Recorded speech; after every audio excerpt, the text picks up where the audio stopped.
Bismillahirrahmanirrahim. Assalamu alaikum viewers and welcome to my channel Learn Mathematics. And in today's video we are going to discuss we are going to basically start the partial fraction decomposition. And it's a pretty lengthy topic because it comprised near about 4 tutorials. And in this video we are going to discuss just type 1 or the first method or first type of our partial fraction decomposition. So you see, whenever you are given a certain function which is basically a proper rational algebraic expression, you are going to resolve or you're going to reduce such kind of function as the sum of your partial fractions. So there are majorly 4 types of your of such kind of functions. It depends on the types of the denominators that you're going to observe one by one in these in the series of these videos. So what are those types? And we are going to discuss the relevant examples connected to them. What are the strategies of obtaining the partial fractions? Our objective is to cover up all these aspects. So here, let us discuss. Let's have a look to the very chief theorem that is going to cover up all the 4 types here regarding partial fraction decomposition, and it is this. So whenever you're having a proper fraction of this type, remember that if you're having a certain function expressed in this form and the degree of the numerator expression is less than the degree of the denominator expression, and such kind of function is actually your proper rational algebraic function. Okay, so you can see over here I have just written for you that if here you can see the example here, that if your function is this, okay, you can see here that the degree of the denominator is 2 and the degree of the numerator is 1. So here this degree is less than this one. So this is your proper rational algebraic function, okay, or algebraic expression. All right. So and remember, every time that the partial fraction is applied only on the proper rational functions. In the type 1, your theorem says that every proper fraction which is expressed in this form can be resolved into algebraic sum of your partial fractions. And if a linear factor of this type occurs once as a factor of your denominator, d of x, then there is a partial fraction of the form this, where a is a constant. So over here I have just maintained an example for you that if your function is this, okay, this is a proper fraction. You can see that the degree of denominator is greater than the degree of the numerator. This is a proper fraction. I have resolved this denominator, which is a quadratic in nature. I have resolved it into 2 linear factors by using an algebraic identity of your a squared minus b squared, which is actually equal to your a plus b and a minus b. You know that. So this is something that we study in the primary algebra. So you can see here that I have just reduced this quadratic denominator into 2 linear factors. So if I'm having linear factors in the denominator, I'm going to write it in this way. I just forget about the numerator. I'm going to express this function in this form. Now my objective is to get the answer of my a and b, which are real numbers. What are those values? Our objective is to get those values. And that's what you call the partial fraction decomposition.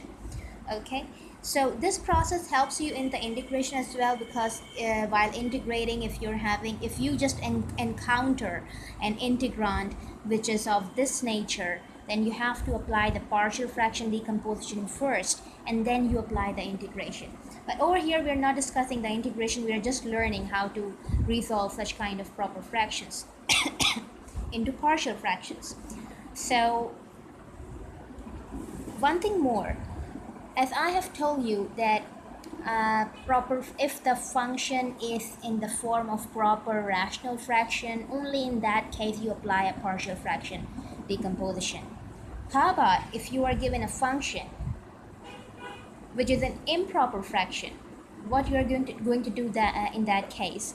So over here I have just maintained an example here, that if you are given a function like this, okay, you can see here that the degree of the numerator is greater than the degree of the denominator. It's 4 and it is 3. So in that case, what you do, you're going to divide this improper function. First of all, you're going to get some quotient and the remainder. Then you are going to reduce this improper rational algebraic expression into the sum of your polynomial and this proper fraction. Okay, the proper fraction so obtained by combining your remainder and the divisor, and quotient is something you know that you obtain by after dividing the numerator and the denominator, you know that. And always remember that the degree of your remainder is every time always going to be less than that of your divisor. All right, so it could be this is the range of your remainder. Okay, it's always going to be greater than 0 and always less than the denominator. All right, now over here in the next part of the video, in the coming up moments, we are going to handle an example in which the function is going to be an improper fraction form, and we are going to reduce it into this form first, and then over here we are going to apply the partial fraction because this is a proper fraction. So at this part we are going to apply the partial fractions. So let's see the example related to this type. Okay, because you know that if a simple proper fraction is given to you, you can simply resolve it into algebraic sum of the partial fractions by obtaining the value of your a and b and c, no matter how many constants you're having. You can easily do it. So if I do a problem involving improper fraction, then it is going to cover both these aspects. Okay, you are definitely going to learn the partial fraction decomposition over here as well. So if I do such kind of problem of improper fraction type, it is going to cover both these things. Let's see now the example. Okay, so here you go, an example. You can see the function is an improper rational algebraic expression. All right, you can see that the degree of the numerator expression is 3 and that of the denominator is 2. So the degree of the numerator is greater than the degree of the denominator. So you have to divide it first of all. So let's divide this thing, and we are going to express this improper fraction at the sum of my quotient that I'm going to obtain and the partial and the proper fraction so obtained by combining the remainder and the divisor. This is my divisor, this is my dividend. You are aware with this. So let's divide now.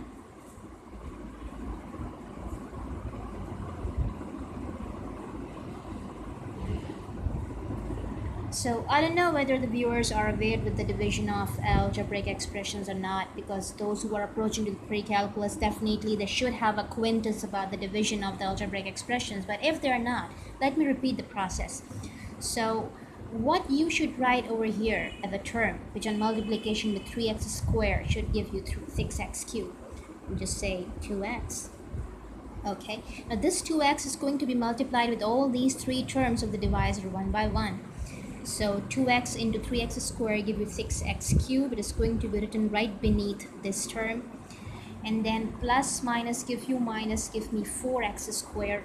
I'm going to write right below my x squared term of the dividend.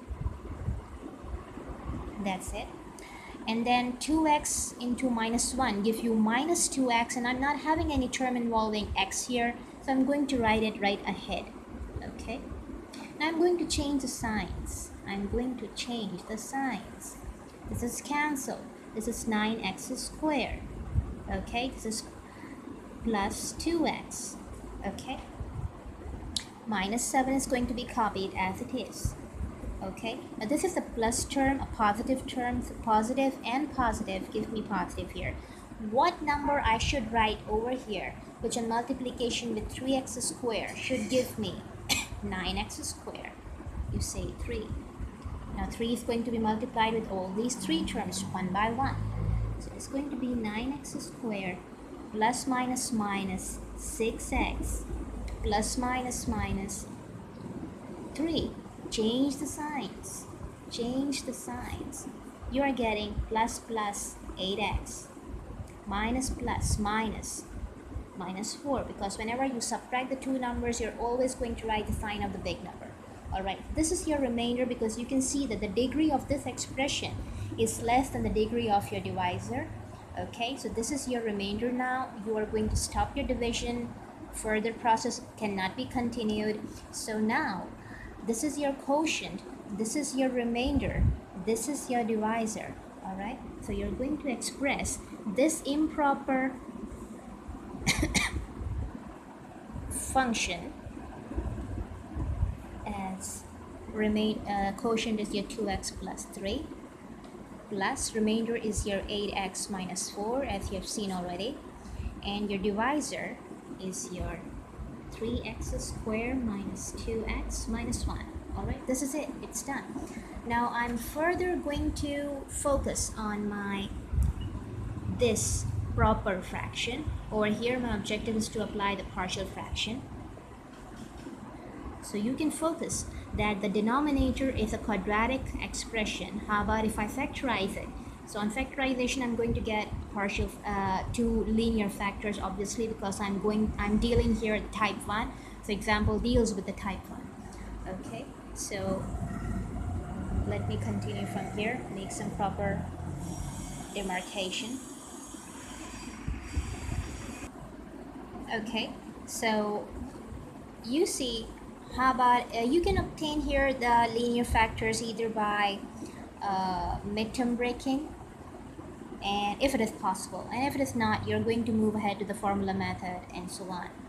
So here the midterm breaking is possible, because you can see once when you multiply the constant and the coefficient of your highest power variable, 1 into 3 give you 3. So the possible factors of 3 you're going to write over here. It's 1 and 3 obviously. So this thing on subtraction giving you the coefficient of the middle term.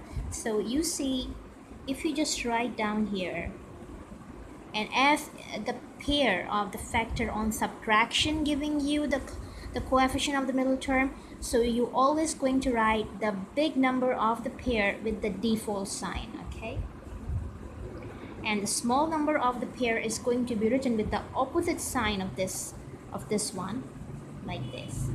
Okay,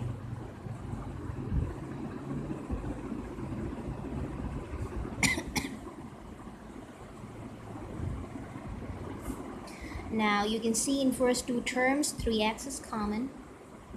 So over here x minus 1 is left inside, and then positive sign will be copied as it is, and in these two terms nothing is common. It means there is one common here.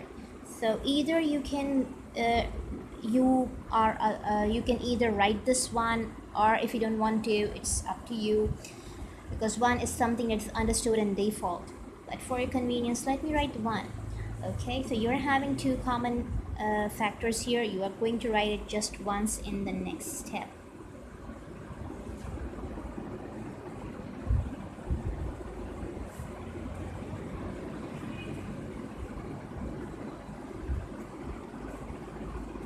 I know the pre-calculus learners are well acquainted with the division of the algebraic expressions, and they are aware with the factorization process and all that. It's just for a revision, okay?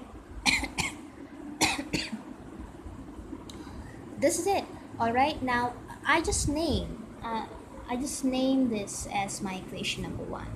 Alright, now I'm going to focus on this part only. Alright, my objective is to resolve this proper fraction into the algebraic sum of partial fraction. Whatever the answer I get, I'm going to fuse it over here. I'm going to replace it by this.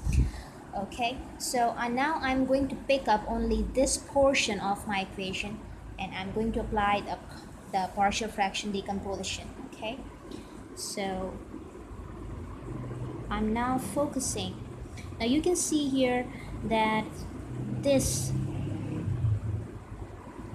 term of your expression at the right hand side is having two linear factors in the denominator, and it is proper in fraction in nature. So you're going to express, or you're going to decompose this proper fraction into the sum of two partial fractions having two constant values in the numerator, and in the denominator you're having these two factors. What you do, you just take out the LCM at the right hand side. Okay, so you can see here that there are two totally different linear factors. So LCM is the product of the common and uncommon factors. You're not having any common factor here. You simply write down the product of the uncommon factor, and it's going to express here your LCM. So this is it. Now what you're going to write here and here, pick up your first fraction. In order to write the value at the first position, you're going to multiply this entire fraction with your LCM. So once when you multiply this entire fraction with your LCM, you see this whole thing and this factor will get cancelled. What is left here is a times x minus 1. Okay, this is your fraction, second fraction. In order to write the value over here, the second position, what you do, you just multiply the second fraction with your LCM. This factor and this factor gets cancelled. What is left here is b times 3x plus 1.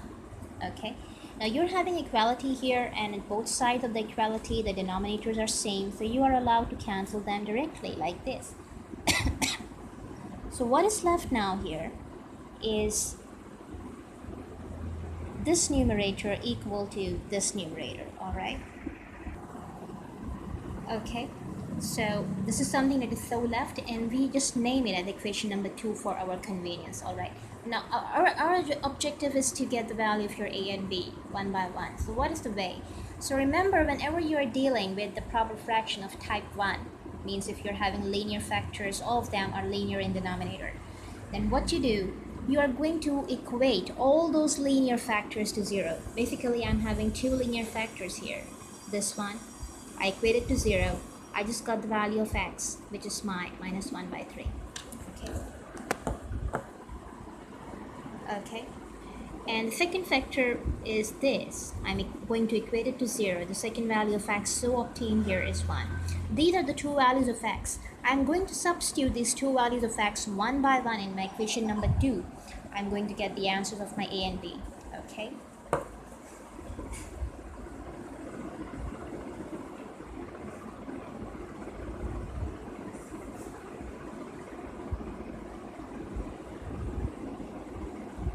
that's it.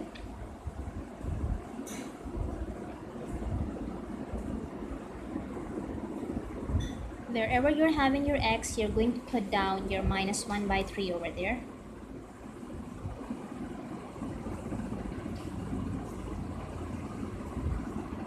Okay.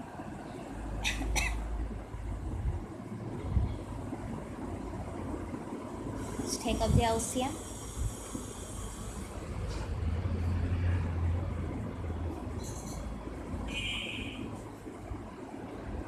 So this is going to be this.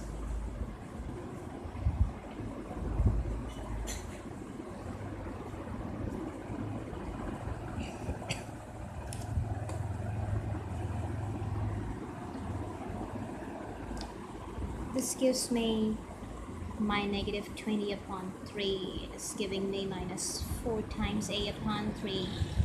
3 and 3 gets cancelled, negative gets cancelled, 4 is cancelling my 20, which is 5. So this thing tells me that my a is equal to 5, which is a real number.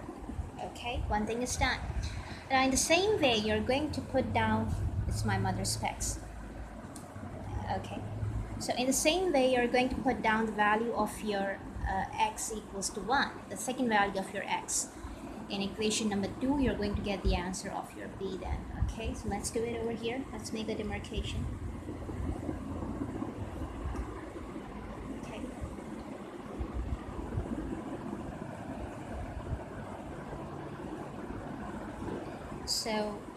give the reference of your equation number 2, and you are putting x equals to 1, the second value of your x in your equation number 2. Okay, so the place of your x, you're putting your 1. Over here is 1.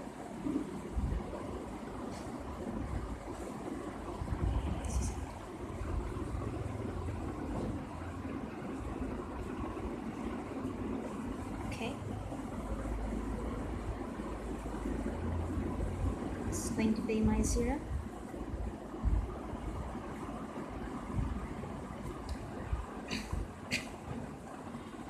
Is 4, and this is also 4, so b becomes 4 by 4 upon 4 gives me 1.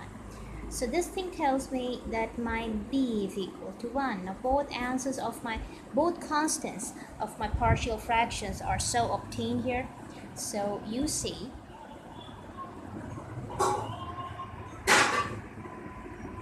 okay, so you can see here that this was your proper fraction, and it was reduced to the sum of your algebraic sum of your partial fractions. We have just obtained the value of our a and b here. So this thing is equal to a upon this plus b upon this. But a is my 5 here, b is my 1. It's going to be 5 upon 3x plus 1 plus 1 upon x minus 1. Okay, but this thing is equivalent to this thing, alright? So I'm going to replace this term in my equation number 1. I'm going to replace it with this, okay? So my equation number 1 is going to be reduced like this. Let me write over here. So finally, my f of x, which was actually this that I wrote in this way, has been reduced to x plus 3 plus 5 upon 3x plus 1 plus 1 upon, x minus 1. Alright, so you see the improper fraction which was mentioned in the question right over here. This improper fraction was reduced, first of all, into a polynomial and a proper fraction, and then this proper fraction was reduced as the algebraic sum of the partial fractions, and that is the final simplified form of this improper fraction. All right. And if in the question, if you're directly provided the partial fraction if you're directly provided the proper rational function, then it is easy for you to handle. You simply apply here the strategy of the decomposition, and then you take out the LCM, get the value of the constant, and you're done. And if you're provided here the improper fraction, so I hope now the strategy is very much clear to you. So that's all for today. The type 1 of the partial fraction decomposition has been discussed with the relevant example. I hope the concept, this video has played some role in clearing the concept in your mind. So if it really does, then I humbly request to subscribe my channel and hit on the like and share this video as much as you can with the other learners and your friends. Okay, so take good care of yourself and happy Jummah al Mubarak. Allah Hafiz.